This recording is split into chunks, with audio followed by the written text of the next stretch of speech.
إن الحمد لله الأكرم الذي خلق الإنسان وكرمه وعلمه من البيان ما لم يعلم فسبحان الذي لا يحصى امتنانه باللسان ولا بالقلم نشهد أن لا إله إلا الله وحده لا شريك له ونشهد أن سيدنا وحبيبنا ومولانا محمدا عبده ورسوله وقد قال الله تعالى في كلامه المجيد وفي فرقانه الحميد أعوذ بالله من الشيطان الرجيم بسم الله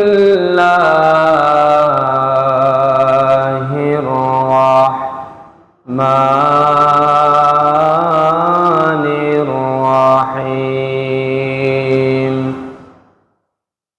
إن الله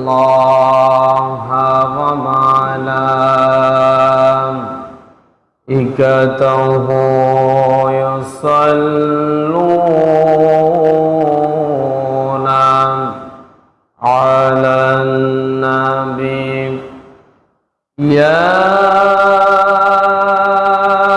أيها الذين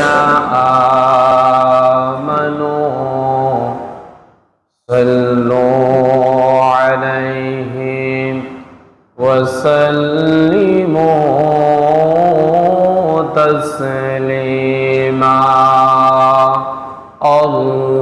اللهم صل على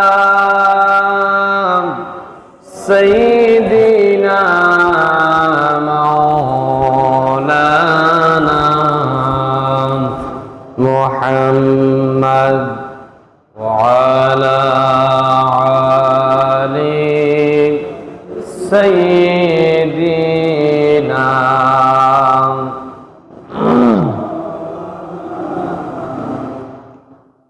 হাজার ব্যথা বেদনার পরে ফিরে আসনি তুমি আপন ঘরে দিনের আলো তুমি ছড়িয়ে দিতে চলে গেলে মদিনায় মক্কা ছেড়ে হে রাসূল তোমাকে ভুলি আমি কেমন করে আল্লাহুম্মা সাল্লি আলা সাইয়্যিদিনা مولانا محمد وعلى آل سيدنا مولانا কে না কে দিন প্রচারের কাজে নিজেকে দিয়ে চোখ ভিলিয়ে তাই ফেরে কাফিরেরা চিনল না এ আলো, দুষ্ট ছেলেদের পিছু দিল লেলিয়ে। পাথরের আঘাতে কত বিকত হয়ে সারা শরীর থেকে রক্ত ঝরে। হে রাসূল, তোমাকে ভুলি আমি কেমন করে। আল্লাহুম্মা সাল্লি আলা সাইয়্যিদিনা মাওলানা মুহাম্মদ ওয়া আলা আলি সাইয়্যিদিনা।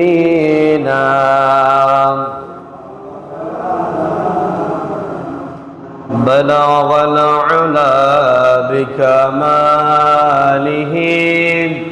كشف الدجى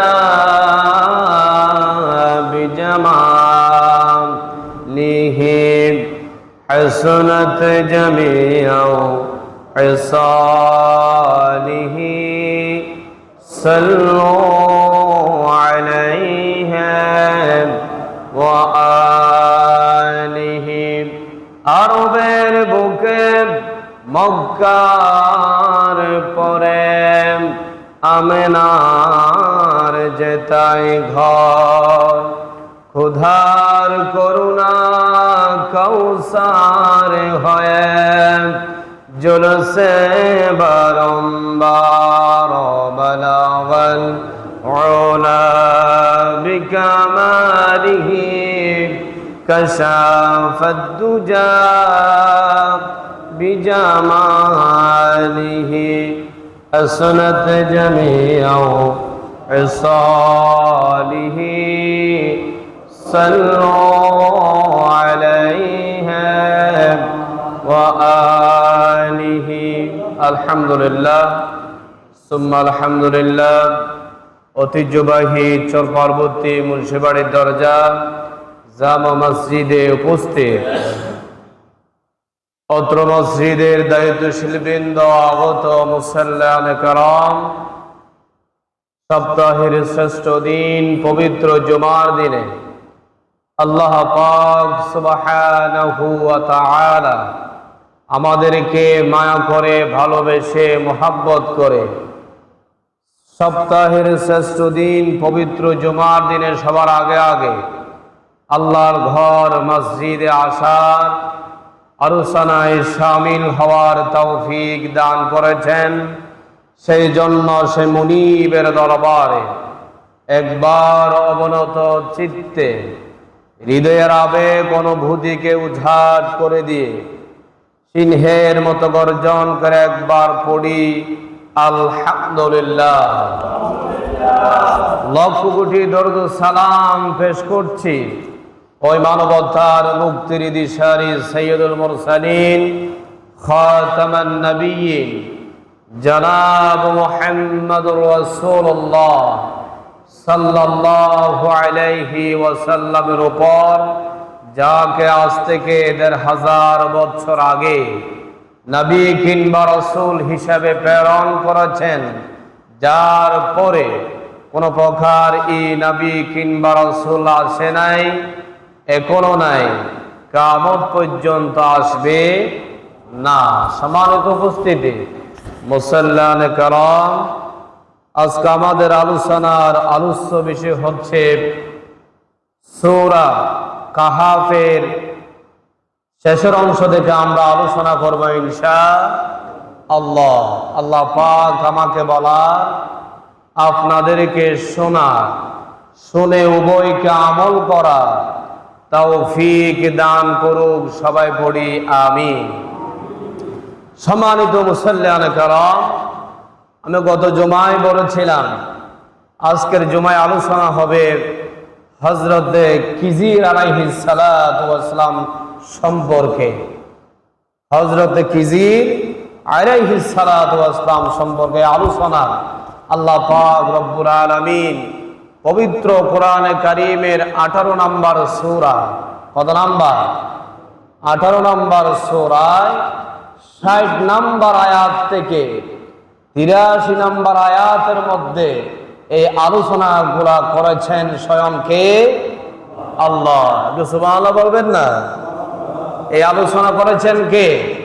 আল্লাহ। আল্লাহর কথা মানে হচ্ছে কোরআনের কথা, আর কোরআনের কথা মানে হচ্ছে কার কথা? আল্লাহর কথা। এখানে কোনো সন্দেহ আছে? লা রাইবা, সন্দেহের কোনো অবকাশও নেই। সুবহানাল্লাহ। সেই কোরআন থেকে কথা শুনবো আমরা। হযরতে মূসা আলাইহিস সালাতু ওয়াস সালাম, তিনি ছিলেন বনী ইসরাইলদের নবী। কাদের নবী? বনী ইসরাইলদের নবী।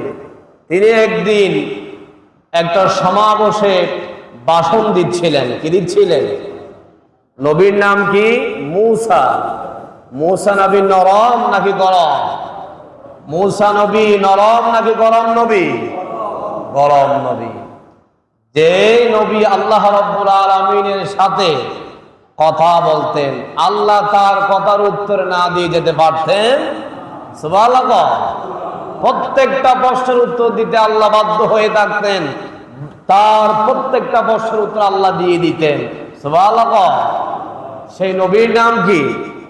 মূসা আলাইহিস সালাতু ওয়াস সালাম। মূসা আলাইহিস সালাতু ওয়াস সালাম একদিন একটা সমাবেশে কি দিচ্ছিলেন? ভাষণ দিচ্ছিলেন। সেখানে তিনি যখন ভাষণ দিচ্ছিলেন, ওই মাঝখান থেকে একটা লোক উঠে মূসা আলাইহিস সালাতু ওয়াস সালামের একটা প্রশ্ন করে বসলেন। কি করলেন? প্রশ্ন করলেন, ওগো মূসা, পৃথিবীর মধ্যে আল্লাহ রাব্বুল আলামিন যত বান্দা আছে, তন মধ্যে সবচাইতে জ্ঞানী ব্যক্তিকে আপনি একটু বলেন। প্রশ্ন করেছে কে? একজন শ্রোতা। একজন শ্রোতা। তিনি প্রশ্ন করেছে কাকে? মূসা আলাইহিস সালাতু ওয়াস সালামকে। এখন মূসা আলাইহিস সালাতু ওয়াস সালাম চিন্তা করলেন, এই জামানার নবী হচ্ছে, পয়গম্বর হচ্ছে আমি মূসা, আর আমার সেই তো কোনো জ্ঞানী ব্যক্তি থাকতে পারে না। একটু অহংকার করে মূসা আলাইহিস সালাতু ওয়াস সালাম বলে ফেললেন, আমিও হলাম জামানার শ্রেষ্ঠ জ্ঞানী ব্যক্তি। নাউযুবিল্লাহ। একথা বলার সাথে সাথে এগুলো আল্লাহ রাব্বুল আলামিন সব কিন্তু শুনতেছেন। কে শুনতেছে? আল্লাহ। আল্লাহ বলতেছে মূসা আলাইহিস সালাতু ওয়াস সালাম যেটা উত্তর দিয়েছেন সেটা সঠিক দিলেন না। কি দিলেন না? সঠিক দিলেন না। নিজেকে নিজে বড় মনে করা কি ঠিক নাকি বেঠিক? বেঠিক। আপনি যে বড় এটা মানুষে বলবে, আপনার থেকে কেন বলতে হবে? মাইকিং করে করে যদি আপনি বলেন আমি অমুক, আমি অমুক ডিগ্রিদার আলেম, আমি অমুক সরকারি কর্মকর্তা, এটা যদি আপনি মাইক দিয়ে অ্যানাউন্স করেন, মানুষে কি খারাপ বলবে নাকি ভালো বলবে? খারাপ বলবে। বলে যে নিজে অহংকার করে মানুষকে শোনাচ্ছে সে কত বড় জ্ঞানী। অহংকার করা যে ভালো না, এটা এই আলোচনা থেকে আপনারা অবশ্যই শিক্ষাটা অবশ্যই শুনতে পারবেন। হযরত মূসা আলাইহিস সালাতু ওয়াস সালাম বলেছিলেন, আমি কি জ্ঞানী ব্যক্তি, আর কেউ কোনো জ্ঞানী নাই। তখন আল্লাহ রাব্বুল আলামিন সাথে সাথে ডাক দিলেন, মূসা, তুমি যে বললা তুমি জামানার শ্রেষ্ঠ জ্ঞানী, তোমার সে আর কোনো জ্ঞানী আমার বান্দাদের মধ্যে আর নাই বলতেছ। আমি আল্লাহ বলতেছি, তুমি মূসার চেয়ে আমার বান্দার মধ্যে আরেকজন বান্দা তোমার চেয়ে আরো বেশি জ্ঞানী আছে। সুবহানাল্লাহ। একথা বলছে কে? আল্লাহ। আল্লাহর কথা কি সত্য নাকি মিথ্যা? সত্য। তাও আবার কোনো ইতিহাস নয়, কোনো ইতিহাস নয়। এই ঘটনা আল্লাহ রাব্বুল আলামিন সূরা কাহাফের মধ্যে আল্লাহ রাব্বুল আলামিন আয়াত নাযিল করে বর্ণনা করেছেন। সুবহানাল্লাহ। হযরত মূসা আলাইহিস সালাতু ওয়াস সালাম যখন অহংকার করেছেন, বলেছে আমি হলাম জামানার শ্রেষ্ঠ নবী, আমি হলাম সর্বশ্রেষ্ঠ জ্ঞানী, আমার সে আর কেউ জ্ঞানী থাকতে পারে না। সাথে সাথে আল্লাহ রাব্বুল আলামিন বলছে, ও মূসা, তুমি জ্ঞানী নয়, তোমার সে আমার বান্দাদের মধ্যে আরেকজনে জ্ঞানী আছে, সেই জ্ঞানী ব্যক্তির নাম হলো হযরতে খিজির আলাইহিস সালাম। সুবহানাল্লাহ। সে কোথায় থাকে? সেই দুই সাগরের মিলনস্থলে হযরতে খিজির আলাইহিস সালাতু ওয়াস সালাম সেখানে থাকেন। সুবহানাল্লাহ। মুসা আলাইহিস সালাতু ওয়াস সালাম তো হঠাৎ বিপদে পড়ে গেলেন। কি কথা বলে ফেললাম? মুসা বলতেছে আমার সে আবার জ্ঞানী ব্যক্তি কে আছে, তার কাছ থেকে আমার থেকে জ্ঞান শিখতে হবে। সেই ব্যক্তির সন্ধান ওগো আল্লাহ আপনি আমাকে দেন, ওই ব্যক্তির সাথে আমি দেখা করতে চাই। সুবহানাল্লাহ। মুসা বলছে আমার সে জ্ঞানী ব্যক্তি, ওটা তো আমাকে দেখতে হবে। কি করতে হবে? দেখতে হবে। আর ওই ব্যক্তি থেকে আমি জ্ঞান অর্জন করব, জ্ঞান আহরণ করব, জ্ঞান শিখব আমি মুসা আলাইহিস সালাতু ওয়াস সালাম। সুবহানাল্লাহ। এবার আল্লাহ রাব্বুল আলামিন বলছে মুসা তাহলে কি তুমি দেখা করতে চাও তার সাথে? মুসা আলাইহিস সালাতু ওয়াস সালাম বলছে ওগো আল্লাহ আমি তো দেখা করতে চাই, তাহলে কি করতে হবে? আল্লাহ রাব্বুল আলামিন বলছে তুমি একটা ভাজা মাছ নাও। কি নাও? একটা ভাজা মাছ একটা থলের মধ্যে নাও। কোথায় নাও? থলের মধ্যে নাও। ওই মাছটা নিয়ে তুমি সাগর দিয়ে তুমি কি করো? হাঁটো। আর যেই সাগরে তুমি যে হাঁটার সময় যে স্থান দিয়ে ওই মাছটা আবার ভাজা মাছটা তাজা হয়ে যেখানে চলে যাবে ওই স্থানে আমার ওই বান্দাকে তুমি পেয়ে যাবা। সুবহানাল্লাহ। আল্লাহ বলছে তুমি যদি তার সাথে দেখা করতে চাও তুমি তার সাথে দেখা করতে পারবা। কোথায়? দুই সাগরের মিলনস্থলে। আর মিলনস্থল হচ্ছে কোথায়? তোমার ভাজা মাছটা যেখানে তাজা হয়ে সাগরে জীবিত হয়ে চলে যাবে ওইখানে ওই ব্যক্তির সন্ধান পাবা। হযরতে মুসা আলাইহিস সালাতু ওয়াস সালামের এই বর্ণনা আল্লাহ রাব্বুল আলামিন কোরআনে কারীমের সূরা কাহাফের 60 নম্বর আয়াতে এভাবে শুরু করলেন ওয়া ইযা ক্বালা মুসা লিফাতাহু লা আদরাহু হাত্তা বুলুগা মাজমাআল বাহরাইনি আও আমদিয়া হুকুবা। আল্লাহু আকবার। এই আয়াতের মধ্যে আল্লাহ রাব্বুল আলামিন বলছে মুসা তাহলে তুমি এবার রওনা করবা একটা মাছ নিয়া। কি নিয়া? ভাজা মাছ নিয়া। মুসা আলাইহিস সালাতু ওয়াস সালাম যাওয়ার সময় তার সফর সঙ্গী হিসাবে একজনকে নিয়েছিলেন, তার নাম হচ্ছে হযরতে ইউশা বিন নূন। হযরতে ইউশা বিন নূন তাকে সফর সঙ্গী হিসাবে নিয়েছিলেন মুসা আলাইহিস সালাতু ওয়াস সালাম। এবার মাছটা ভাজা মাছটা দিলেন কাকে? সফর সঙ্গীকে। কাকে? সফর সঙ্গীকে ভাজা মাছটা দিলেন। বলছে এবার আমরা হাঁটা আরম্ভ করি। কি করি? হাঁটা আরম্ভ করি। আল্লাহ বলছে এই মাছটা যেখানে জীবিত হয়ে চলে যাবে ওখানে আমরা আল্লাহর ওই জ্ঞানী বান্দাকে পেয়ে যাব। সুবহানাল্লাহ। এটা যে আবার খিজির আলাইহিস সালাম এর আগেই কিন্তু মুসাকে বলা হয় নাই। মুসাকে বলছে আল্লাহ তোমার সে একজন জ্ঞানী ব্যক্তি তুমি সাগরের দুই সাগরের মিলনস্থলে পেয়ে যাবা। সুবহানাল্লাহ। কিন্তু এটাতে খিজির আলাইহিস সালাম তিনি মুসা আলাইহিস সালামের সাথে যখন দেখা হয়েছে তখন তিনি তার নিজের পরিচয় দিয়েছিলেন। সুবহানাল্লাহ।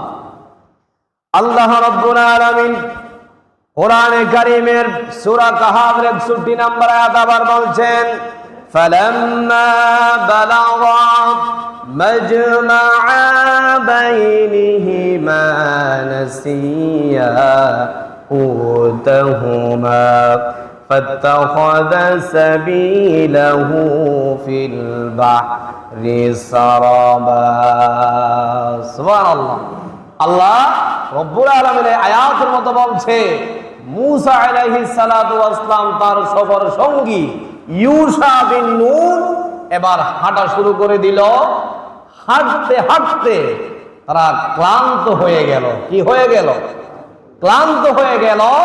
তখন তারা একটা পাহাড়ের পানির নিচে পাহাড় নয়, একটা পাথর পেল। ওই পাথরের মধ্যে দুইজনে একটু বিশ্রাম করছিলেন। কি করছিলেন? বিশ্রাম করছিলেন। কে?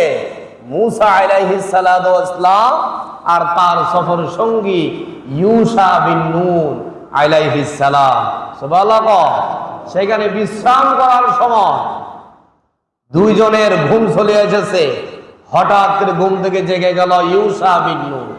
দেখা যাচ্ছে পানির ঢেউ এসে তার যে ভাজা মাছের থলে ছিল সেখানে একটু পানি মারছে। কি মারছে? যখন ঢেউ মারে একটু পানিতে একটু ফুলে আসে, ঠিক কিনা?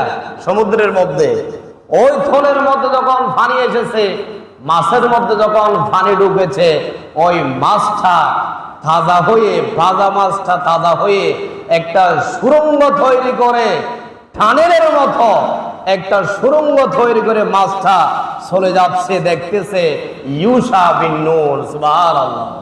ওই মাছটাতে চলে গিয়েছে, দেখছে কে? মূসা আলাইহিস সালাতু ওয়াস সালামের সফর সঙ্গী ইউশা বিন নুন। এবার আল্লাহ রাব্বুল আলামিনের পক্ষ থেকে ইউশা বিন নুনকে ওই কথাটা ভুলিয়ে দিয়েছিলেন কে? আল্লাহ। কে ভুলিয়ে দিয়েছিলেন? আল্লাহ ভুলিয়ে দিয়েছে। কেন? যেন মূসাকে বলতে ভুলে যায়। মূসাকে কথা যেন বলতে কি যায়? ভুলে যায়। আল্লাহ রাব্বুল আলামিন পবিত্র কুরআনুল কারীমের সূরা কাহাফের 62 নম্বর আয়াতের মধ্যে 62 নম্বর আয়াতের মধ্যে আল্লাহ রাব্বুল আলামিন বলছেন, ফালাম্মা জাওয়াজা ক্বালা লিফাতাহু আতিনা গাদানা লাকাদ লাকিনা মিন সাফারিনা হাযা নাসাবা। আল্লাহু আকবার। ইউশা বিন নুন যখন ঘুম থেকে দুইজন একই সাথে আবার জাগ্রত হলো, মূসা আলাইহিস সালাতু ওয়াস সালামকে ঘটনা আর বলে নাই। আবারও দুইজনে হাঁটা শুরু করে দিয়েছে। কি করে দিয়েছে? ইউশা বিন নুন, মূসা আলাইহিস সালাম দুইজনে আবারও হাঁটা শুরু করে দিয়েছে। হাঁটতে হাঁটতে রাত চলে গেল, সকাল হয়ে গেল। কি হয়ে গেল? সকাল হয়ে গেল। যখন সকাল হয়েছে, তাদের পেটের মধ্যে একটু খিদাও এসেছে। মানুষ যখন একটু হাঁটে, পেটের মধ্যে স্বাভাবিক একটু খিদা চলে আসে, ঠিক কিনা? হযরত মূসা আলাইহিস সালাতু ওয়াস সালাম ইউশা বিন নুনকে বলতেছে, এই ইউশা বিন নুন, তোমার যে থলের মধ্যে একটা যে ভাজা মাছ আছে সেটা একটু বের করো, আমরা ওইটাকে একটু নিজের ক্ষুধা নিবারণ করি। বলছে কে? মূসা আলাইহিস সালাতু ওয়াস সালাম। কিন্তু মাছটা কি সেখানে আছে? মাছটা কি সেখানে আছে? নাই। মাছটা ওই জায়গায় যেখানে বিশ্রাম করেছিলেন সেখানে বাদা মাছটা তাজা হয়ে সাগরে চলে গিয়েছে। সুবহানাল্লাহ। ইউশা বিন নুন সাথে সাথে মাথায় হাত দিয়ে ফেলেছে। ওগো মূসা, আপনি কি বলছেন? যে মাছের কথা বলেছেন, এই মাছটা তো আমার থলের মধ্যে নাই। এই মাছটা তো আমরা যেখানে বিশ্রাম করেছিলাম ওখানে পানির মধ্যে জীবিত হয়ে চলে গিয়েছে। আপনাকে বলতে আমি ভুলে গিয়েছিলাম, শয়তান আমাকে ভুলাইয়া দিয়েছে। আপনাকে বলতে আমি মনে নেই, ওই মাছটা ওখানে চলে গিয়েছে। এখন মূসা আলাইহিস সালাতু ওয়াস সালাম বলছে, ও ইউশা বিন নুন, তুমি তো আমাকে বলো নাই। আল্লাহ বলেছে যে মাছটা যেখানে চলে যাবে জীবিত হয়ে ওখানে ওই জ্ঞানী ব্যক্তির সন্ধান পাবা। সুবহানাল্লাহ। এখন তো আমরা অনেক দূরে চলে এসেছি, আমাদের তো আগের জায়গায় আবারও ফিরে যেতে হবে। এই কথা বলছে কে? মূসা। বলছে কে? মূসা আলাইহিস সালাম। এই ঘটনা কোরআনের মধ্যে যারা কোরআন পড়তে পারেন, এখানে সুন্দর করে লেখা আছে, মন চাইলে পড়তে পারবেন। একই সেম ঘটনা। সূরা কাহাফের 60 নম্বর আয়াত থেকে পড়বেন। হযরত মুসা আলাইহিস সালাতু ওয়াস সালাম ইউশা বিন নুনকে বলছে, ইউশা বিন নুন, তাহলে তো তুমি বিরাট ভুল করে ফেলেছ, ওই স্থানে ওই জ্ঞানী ব্যক্তির সন্ধান পাবো। বলছে কে? বলছে কে? আল্লাহ। এবার তাদের পদচিহ্ন হেঁটে হেঁটে যে জায়গা দিয়ে এসেছিলেন, ওই পায়ের চিহ্নগুলা দেখে দেখে আবারও ব্যাক করেছে। ব্যাক করার পরে চলে গিয়েছে একই জায়গায়। কোথায়? ওই যে যেখানে বিশ্রাম করেছিলেন সেখানে চলে গিয়েছেন।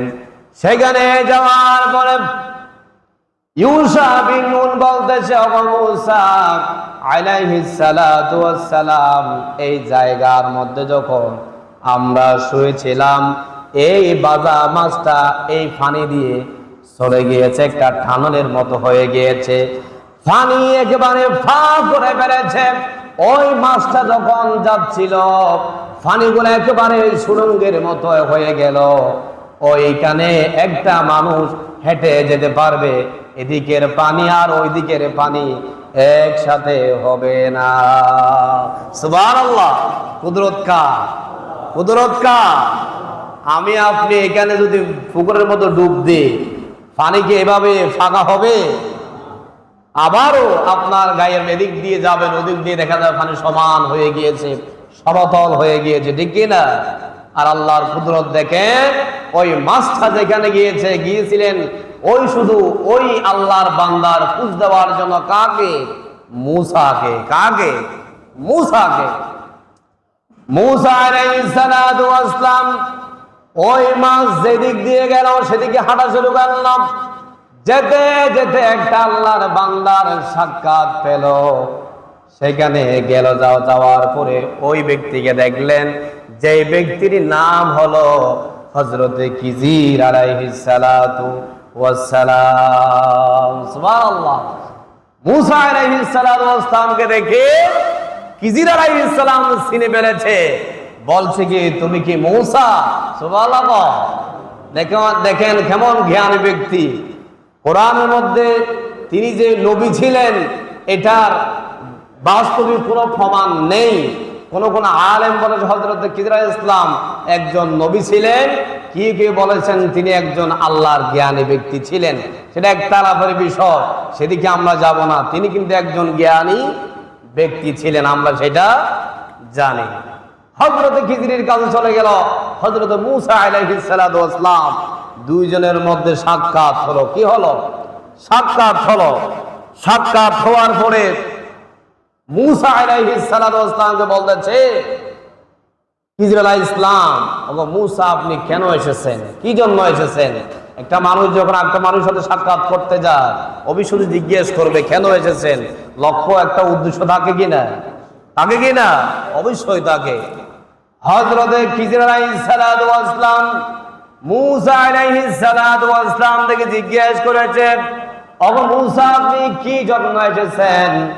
বলছে, ও আল্লাহর বান্দা, জ্ঞানী ব্যক্তি, শুনলাম আল্লাহর পক্ষ থেকে আল্লাহ বলেছে আপনি হলেন জামানাত শ্রেষ্ঠ জ্ঞানী ব্যক্তি, আপনার কাছে আমি এসেছি আপনার কাছ থেকে জ্ঞান আহরণ করার জন্য। সুবহানাল্লাহ। আপনার কাছে এসেছি জ্ঞান শিখার জন্য। কি জন্য? জ্ঞান শিখার জন্য। এখন হযরতে খিজির আলাইহিস সালাম বলছে, আপনি আমার কাছে জ্ঞান শিখতে এসেছেন, ঠিক আছে, তাহলে আপনার থেকে আমার সাথে সফর করতে হবে। কি করতে হবে? সফর করতে হবে। সফর করবেন, কিন্তু ঠিক আছে, কিন্তু কোনো ধরনের প্রশ্ন করা যাবে না। কোনো ধরনের প্রশ্ন করা যাবে না। বলছে কে? হযরতে খিজির আলাইহিস সালাতু ওয়াস সালাম বলছে মূসাকে। মূসাকে বলছে, আপনি আমার সাথে যদি জ্ঞান শিখতে চান, আমার সাথে সফর করতে হবে। আর সফর করার সময় আপনি আমাকে কোনো কথা না বুঝে আপনি আমাকে কোনো ধরনের প্রশ্ন করতে পারবে না। এ কথা বলেছে কে? হযরতে খিজির আলাইহিস সালাতু ওয়াস সালাম। এবার মূসা আলাইহিস সালাতু ওয়াস সালাম বলছে, আমি আপনাকে কোনো ধরনের প্রশ্ন করব না, আমি আপনার সাথে সফর করতে চাই। সুবহানাল্লাহ। হযরত মূসা আলাইহিস সালাতু ওয়াস সালাম সফর করার জন্য রাজি হয়ে গেলেন। হযরত খিজির আলাইহিস সালাতু ওয়াস সালাম তাকে নিয়ে এবার সফর করা শুরু করে দিলাম। এই প্রত্যেকটা কথার কিন্তু কোরআনের আয়াত আছে। আমি কোরআনের আয়াত যদি বলতে যাই অনেক সময়ের দরকার হবে, এই জন্য আমি ডাইরেক্ট ইতিহাস বলতেছি। হযরতে খিজির আলাইহিস সালাতু ওয়াস সালাম মূসাকে নিয়ে চলে গেলেন একটা সাগরের কিনারায়। কোথায়? সাগরের কিনারায় চলে গেল। সেখানে যাওয়ার পরে একটা নৌকা দেখতে পেল। কি দেখতে পেল? নৌকা, মানুষ পারাপার করতেছে, এখান থেকে ওই পারে যাচ্ছে একটা নৌকা দিয়ে। সমুদ্র তো মানুষ পার হয় কি দিয়ে? নৌকা দিয়ে তো পার হয়, বা ইঞ্জিলবাহী যেগুলো বুট আছে, বড় বড় জাহাজ আছে, এগুলা দিয়ে পারাপার করে মানুষ। হযরত খিজির আলাইহিস সালাম মূসাকে নিয়ে গেল ওই সাগরের কিনারা। যাওয়ার পরে মূসা আলাইহিস সালাতু ওয়াস সালামকে নিয়ে ওই নৌকার মধ্যে উঠলেন। কোথায়? নৌকায় উঠলেন।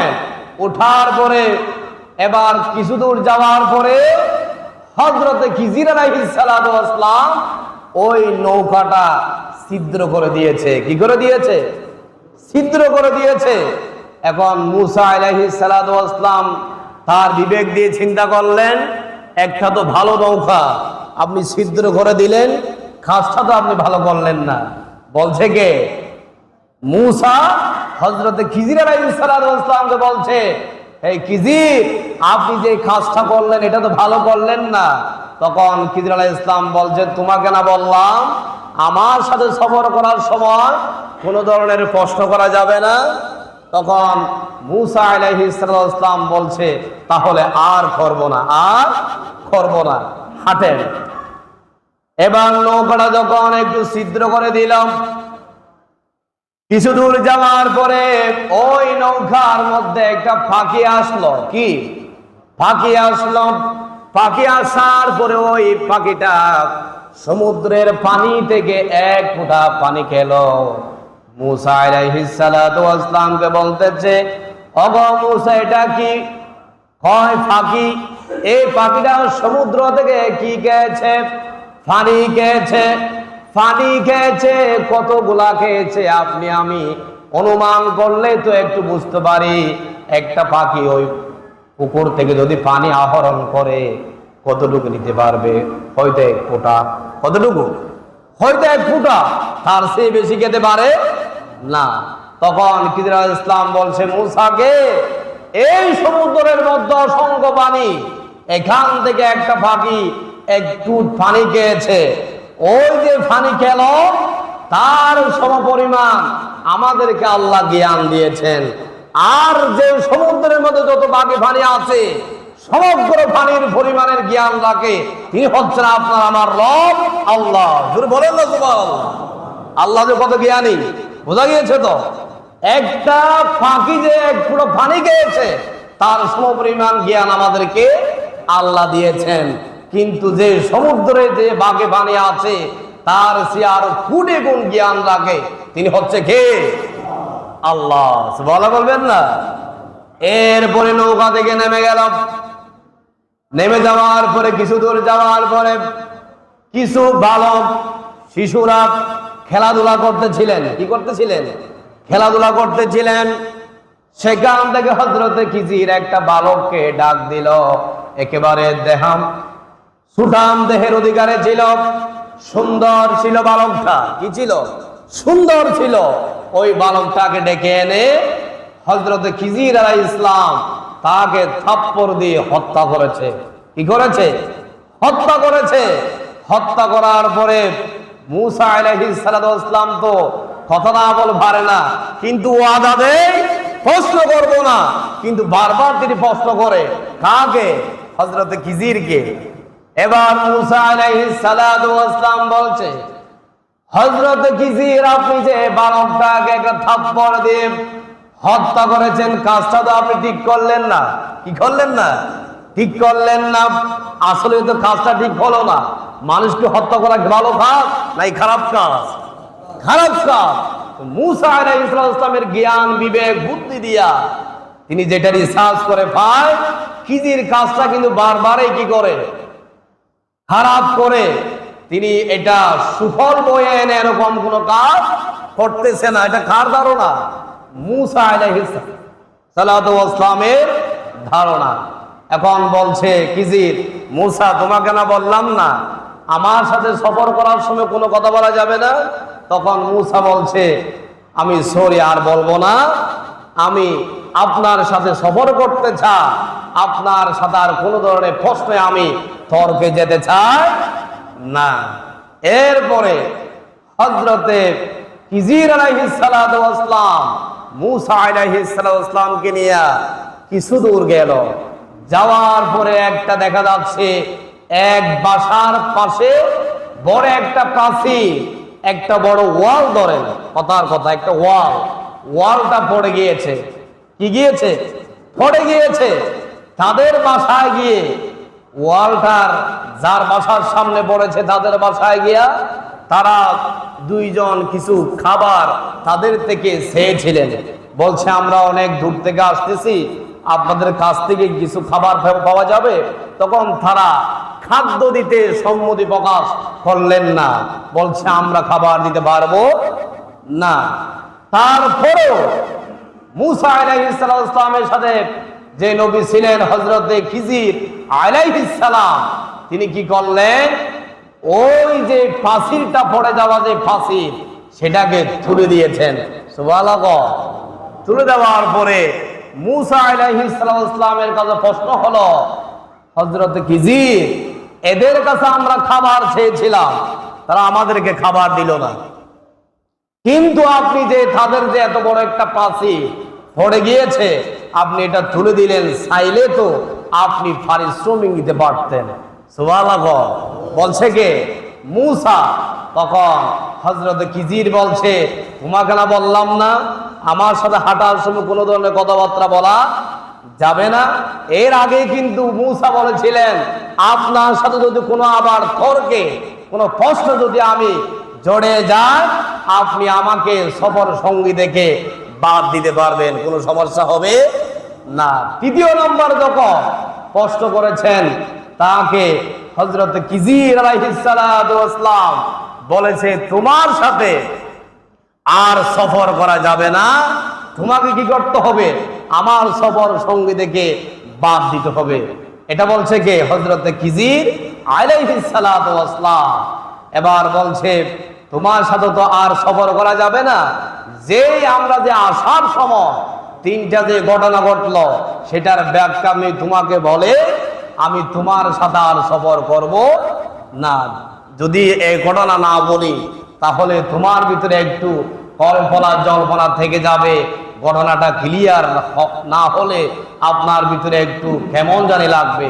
এই জন্য আমি এই তিনটা ঘটনার ব্যাখ্যা দিয়ে আপনার সাথে আমি আর সফর করতে চাই না। হযরত খিজির আলাইহিস সালাতু ওয়াস সালাম মুসা আলাইহিস সালাতু ওয়াস সালামকে বলেছে, ওগো মুসা, যে নৌকার মধ্যে আমরা উঠেছিলাম ওই নৌকাটা কেন আমি ছিদ্র করে দিয়েছিলাম একটু ব্যাখ্যা শুনুন। এই জন্য আমি নৌকাটা ছিদ্র করে দিয়েছিলাম, ওই নৌকার মাঝির বাড়ি যে রাষ্ট্রে যেখানে তার একটা যে শাসক ছিল, ওই শাসকটা হচ্ছে জালেম শাসক। কি শাসক? জালেম শাসক। যদি কারো কোনো ভালো জিনিস দেখে সেটা তিনি কেড়ে নিত। কি নিত? কেড়ে নিত। এই জন্য আমি ওই গরিব ব্যক্তির নৌকাটা আমি ত্রুটিযুক্ত করে দিলাম। এটা যখন বাদশা দেখবে, রাজা যখন দেখবে এই নৌকাটা আর খেড়ে নেবে না, বলবে এটা নষ্ট। এটা কি? নষ্ট। এই জন্য আমি ছিদ্র করেছি। এই ছিদ্র দেখার পরে ওই রাজা এই নৌকাটা আর এই ব্যক্তি দেখে কেড়ে নেবে না। এই জন্য এই ব্যক্তিটা একটু উপকৃত হবে, নৌকাটা তার কাছে থাকবে। সুবহানাল্লাহ। নৌকাটা তার কাছে থাকবে, আর রাজা এটা কি করতে পারবে না, ছিনিয়ে নিতে পারবে না। এরপরে দ্বিতীয় নাম্বার ঘটনার ব্যাখ্যা দিচ্ছে। বলছে দ্বিতীয় নাম্বার ঘটনার ব্যাখ্যা হলো, ওই ব্যক্তিকে, ওই বালককে কেন আমি হত্যা করলাম? এই জন্য হত্যা করলাম, ওই বালকটার মা বাবা ছিল খুব আল্লাহ ভীরু। কি ছিল? আল্লাহ ভীরু ছিলেন, খুব আল্লাহর ইবাদতে মগ্ন থাকতেন। তারা দুইজন একেবারে আল্লাহর উপরে বিশ্বাস রাখতেন। কিন্তু তাদের গর্ভে যেই সন্তানটা এসেছে, ওই সন্তান মা বাবার কল্যাণ তো করবেও না, বরং সে তাদের আরো ক্ষতি করবে। কি করবে? আরো ক্ষতি করবে। এই জন্য আমি সন্তানকে মেরে ফেললাম। আল্লাহর কাছে দোয়া করলাম যেন আল্লাহ পাক এই সন্তানের সে আরো উত্তম সন্তান যেন ওই মা বাবাকে আল্লাহ দান করে দেন। সুবহানাল্লাহ। ওই সন্তানকে কেন হত্যা করেছি? এই জন্য হত্যা করেছি, ওই সন্তান তেমন ভালো হতো না, মা বাবার ইজ্জত সম্মান রক্ষা হতো না। ওই সন্তান যদি থাকতো, এই সন্তানকে আমি এই জন্য হত্যা করলাম, তার সেই থাকলে মা বাবা তাদের চেহারা মানুষকে দেখাতে পারতো না। এই জন্য তাকে হত্যা করেছি। আল্লাহর কাছে দোয়া করেছি আল্লাহ যেন তাদেরকে আরো একজন নেক সন্তান দান করে। সুবহানাল্লাহ। 3 নাম্বার ঘটনার ব্যাখ্যা হলো, হযরতে খিজির আলাইহিস সালাতু ওয়াস সালাম বলতেছে, ওগো মূসা, ওই পাথরটা কেন আমি তুলে দিলাম? ওই পাথর যেখানে পড়ে আছে, ওই পাথরের নিচে গুপ্তধন লুকিয়ে আছে। কি লুকিয়ে আছে? গুপ্তধন। ওই ওয়ালের নিচে, পাথরের নিচে লুকিয়ে আছে গুপ্তধন। কেন? ওই দুইজন বাচ্চা তারা যখন ছোট্ট ছিলেন, তাদের মা বাবা দুনিয়া থেকে চলে গিয়েছে, তারা এতিম হয়ে গিয়েছিলেন। কি হয়ে গিয়েছিলেন? এতিম হয়ে গেলে, মা বাবা না থাকলে, তাদের সম্পদ থাকলে যদি জোর খাটাতে না পারে, প্রভাবশালী ব্যক্তিরা সেগুলা টানার জন্য চেষ্টা করে। এইরকম লোক মনে হয় আমাদের দেশে নাই, আসেনি? নাই। ক্ষমতা না থাকলে, জোর না থাকলে, যদি অন্য লোকের প্রভাব থাকে, ক্ষমতা থাকে, জুলুম করা শুরু করে দেয়, আছে না নাই? এই জন্য ওই দুইজন এতিম ব্যক্তির মা বাবা যখন ছুটতে থাকতে চলে গিয়েছে দুনিয়ার জমিন থেকে, তাদের কিছু গুপ্ত ধন ছিল, এইগুলা যেন মানুষে নিতে না পারে, আল্লাহ রাব্বুল আলামিন আল্লাহর হুকুমে ওয়ালটা সেখানে ফেলে দিয়েছিলেন। এটা কারো কাছে সাধ্য ছিল না, আবার তুলে দেওয়ার কোনো সাধ্য ছিল না।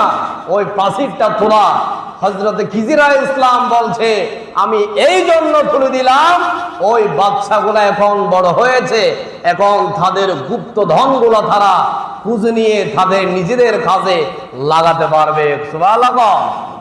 3টা ঘটনার ব্যাখ্যা দিয়েছে কে? হযরতে খিজির আলাইহিস সালাতু ওয়াস সালাম। আল্লাহ বলেছিলেন, মূসা, তোমার সে আরো জ্ঞানী ব্যক্তি আমার বান্দাদের মধ্যে আছে, তিনি হলেন হযরতে খিজির আলাইহিস সালাম। জোরে জোরে বলেন না সুবহানাল্লাহ। হযরতে খিজির আলাইহিস সালামকে জ্ঞান দান করেছেন, আর মূসাকে সেখানে পাঠালেন। কেন? মূসা একটু অহংকার করেছিলেন। মূসা কি করেছিলেন? অহংকার করেছে, এই জন্য মূসাকে পরীক্ষা করেছে। ঠিক কি না? মূসা আলাইহিস সালামের যুগে আরেকটা ঘটনা ঘটেছিল। মূসা আলাইহিস সালামের একজন চাচাতো ভাই, তার নাম হচ্ছে কারুন। কি নাম? কারুন। নাম শুনেছেন অবশ্যই আপনারা অনেকেই। মূসা আলাইহিস সালামের চাচাতো ভাই। এই ঘটনা সূরা কসাসের লাস্টে এই ঘটনা আলোচনা করেছেন আল্লাহ রাব্বুল আলামিন। হযরতে মূসা আলাইহিস সালামের চাচাতো ভাই কারুন, তার অটল ধন সম্পদ ছিল। কি ছিল? অটল ধন সম্পদের মালিক ছিলেন, কিন্তু সেই আল্লাহ রাস্তায় দান করতেন না। কে? কারুন। মূসা আলাইহিস সালাম একদিন ওই কারুনকে বলেছে, ওগো আমার চাচাতো ভাই, তোমাকে আল্লাহ রাব্বুল আলামিন অসংখ্য সম্পদ দিয়েছে, এগুলা দিয়েছেন আল্লাহ, আর আল্লাহ রাস্তায় তুমি সম্পদ যদি ব্যয় করো, আল্লাহ তোমার সম্পদকে আরো বৃদ্ধি করে দেবে। সুবহানাল্লাহ। আল্লাহর দেওয়া মাল সম্পদ থেকে দান করলে সম্পদ কি বাড়ে নাকি কমে? বাড়ে। এই আলোচনা আমরা রমজানে করেছি। যেমন যাকাত, যেমন কি যাকাত, যাকাত দিলে আপনার সম্পদ বাড়বে। আপনি এমন বাড়বে, দুনিয়ার মধ্যে যদি আপনি নাও পান, আখিরাতে আপনার সম্পদের বদৌলতে আল্লাহ পাক আপনাকে একটা জান্নাত দিয়ে দিবেন। সুবহানাল্লাহ। এর চেয়ে কি সম্পদ আর লাগে? এর চেয়ে কি জান্নাতের চেয়ে মূল্যবান সম্পদ, দামি সম্পদ আর কোনো কিছু কি সম্পদ হতে পারে? হতে পারে? পারে না। মূসা আলাইহিস সালাতু ওয়াস সালাম যখন তার চাচাতো ভাই কারুনকে বলেছে, ওগো কারুন, তুমি যে সম্পদ, তোমাকে যে দান করেছে আল্লাহ, তার রাস্তায় তুমি সম্পদ দান করো। তখন কারুন বলেছে, ও আমার ভাই মূসা, তুমি একথা বলিও না। এই সম্পদ আমি অনেক কষ্ট করে উপার্জন করেছি। কোন আল্লাহ দিয়েছে? এটা আমি নিজে কষ্ট করে এগুলাকে আমি জমিয়েছি। নাউজুবিল্লাহ বলবেন না? এইরকম মানুষ আমাদের দেশে আছে না নাই? এখনো আছে। সম্পদের মালিক যাকাত দেওয়ার কোনো খোঁজ খবর থাকে না। সেখানে যে গরিবদের হক ঢুকে আছে সে এগুলা চিন্তাও করে না। ঠিক না? দেখেন কারুনের কি পরিণত হয়েছিল। হযরত মূসা বলার পরেও কারুন কিন্তু আল্লাহর রাস্তায় সম্পদ দান করে নাই। আর বলেছে উল্টা কথা। কি কথা? উল্টা কথা। আল্লাহ রাব্বুল আলামিন কারুনের সম্পদ সহ কারুনকে মাটির মধ্যে ধাবিয়ে দিল। কি করে দিল? ধাবিয়ে দিল কুমার পর্যন্ত। এবার বলেছে, ও মূসা, তোমার আল্লাহকে বলো। নাউজুবিল্লাহ বলেন। তখন নিজের রব স্বীকৃতি দিচ্ছে না, বলছে, মূসা, তোমার রবকে বলো আমাকে এখান থেকে উদ্ধার করতে, আমি সম্পদ দান করব। নাউজুবিল্লাহ বলবেন না? তার কথার মধ্যে সমস্যা আছে না নাই? সমস্যা আছে না নাই? আছে। এক আল্লাহকে তিনি নিজের রব হিসাবে মানতে রাজি না। নাউজুবিল্লাহ কম। এবার আল্লাহ রাব্বুল আলামিন গজব দিয়া কারুনকে একেবারে গলা পর্যন্ত ধাবিয়ে দিল। তখন বলছে, ও মূসা, তোমার রব আমার রব, তাকে বলো আমাকে এখান থেকে উদ্ধার করার জন্য। তখন আল্লাহ রাব্বুল আলামিন বলছে, এখন আর দোয়া কবুল হবে না। তুমি তো আগে আল্লাহ একজন যে আছে সেটার স্বীকৃতি দিলে না। এখন আর তোমার দোয়া আমার দরবারে কবুল হবে না। তুমি কারণ তুমি যে সম্পদ উপার্জন করেছ, তোমার সম্পদ তোমাকে খেয়ে ফেলেছে। আল্লাহু আকবার। এই জন্য আল্লাহর দেওয়া সম্পদ থেকে আল্লাহর রাস্তায় দান করতে হবে। নিজে বলবেন না এটা আমার উপার্জন করা, বলবেন আমি এটা নিজে পরিশ্রম দিয়েছি, কিন্তু আমাকে সাহায্য করেছে কে? আমাকে সাহায্য করেছে কে? আল্লাহ। এটা বিশ্বাস করতে হবে, এটা মুখ দিয়ে স্বীকৃতি দিতে হবে। তাহলে আপনার সম্পদকে আল্লাহ পাক পবিত্র বানিয়ে আরো বুলন্দ করে দিবে। সুবহানাল্লাহ। তাহলে সব সময় আল্লাহ শুকরিয়া আদায় করব। ঠিক কি না? অহংকার করব? অহংকার হচ্ছে পতনের মূল। আমরা সবাই জানি বেশার কম। অহংকার করতে পারে একমাত্র আল্লাহ। একমাত্র কে? এটা মানুষের দ্বারা অহংকার করা এটা শোভা পায় না।